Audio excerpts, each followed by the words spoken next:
O preço dos imóveis subiu muito nos últimos anos aqui no Brasil. E essa valorização rápida fez com que muita gente começasse a se perguntar se estamos vivendo uma bolha, como aconteceu nos Estados Unidos. Será? Veja na reportagem da série Em Obras.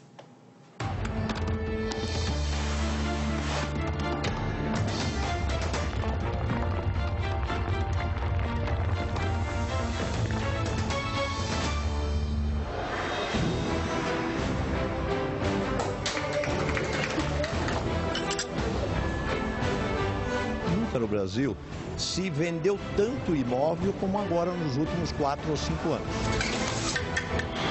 Começou a vender 8 horas da manhã, meio-dia tinha acabado. Tentamos mudar a tabela, não deu tempo. Nós vendemos o lançamento a 350. Esse mesmo apartamento hoje, ele não sai por menos de R$600 mil.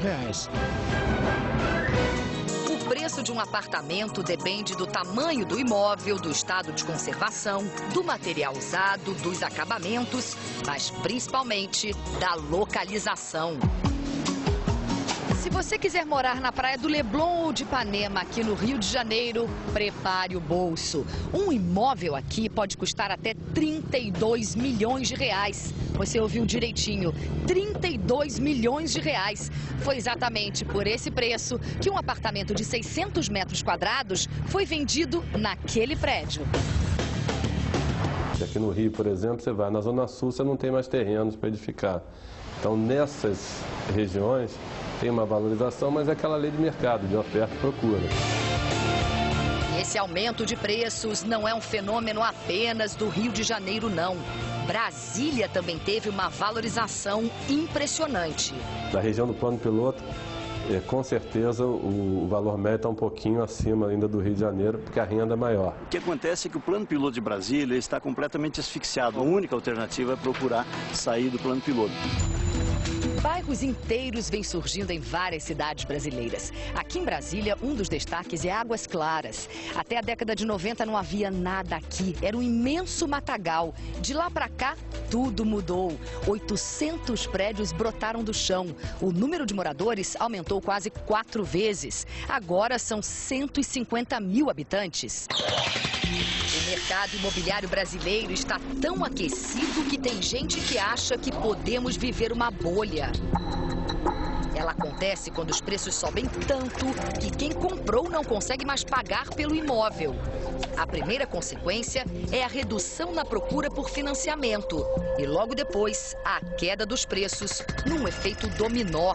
Tem economista que diz que começa a aparecer em algumas cidades brasileiras um dos sintomas de bolha. Que há um descolamento imenso entre o preço de imóveis e o preço de aluguéis. Eles devem andar mais ou menos equilibrados. Aqui em São Paulo os preços subiram muito, sobretudo de imóveis novos. A gente não viu o aluguel acompanhando.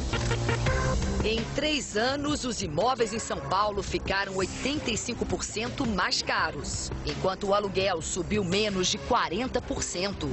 No Rio, os imóveis dobraram de preço.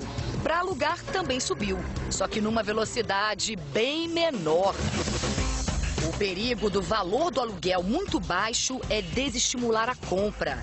A pessoa acaba optando por alugar e deixar o dinheiro que tem rendendo no banco. Um dos sintomas mais fortes de bolha é quando o desempenho da economia não justifica os preços cobrados pelo mercado.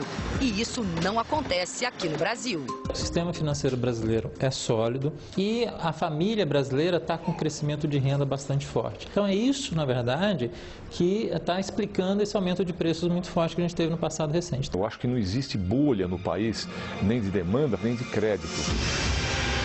Nos Estados Unidos foi bem diferente. A bolha imobiliária estourou em 2008, como conta a correspondente Elaine Basti.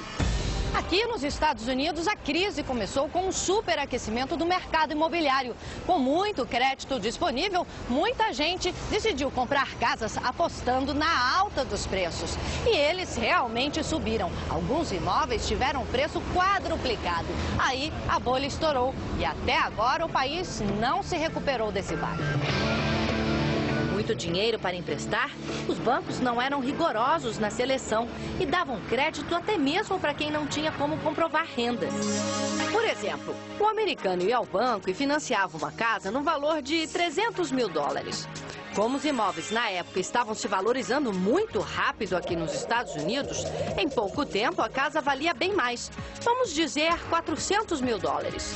Essa diferença de 100 mil dava a ele o direito de ir ao banco e pegar esse dinheiro emprestado, fazer uma dívida nova para gastar como quisesse. O problema começou quando os preços das casas caíram, as prestações subiram e muita gente teve que devolver a casa para se livrar da dívida.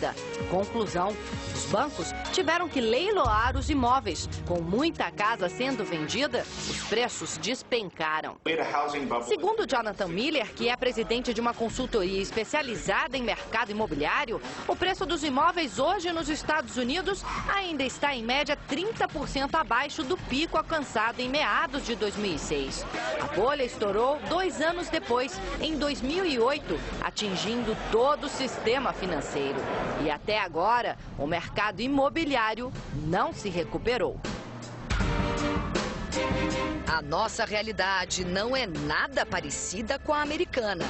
Lá o mercado é extremamente especulativo, ou seja, as pessoas compram para ganhar dinheiro em cima do mercado. Aqui não, aqui as pessoas compram para a sua própria habitação. Por que poderíamos ter uma bolha nesse sentido? Ou pela supervalorização do imóvel, ou pela falta de renda de quem vai pagar a prestação. Se nós tivermos essas duas pontas cuidadas, nós não teremos nenhum problema. Na reportagem de amanhã, você vai conhecer outros fatores que contribuíram para a valorização dos imóveis no Brasil. O agronegócio na região centro-oeste, a Copa do Mundo e os Jogos Olímpicos.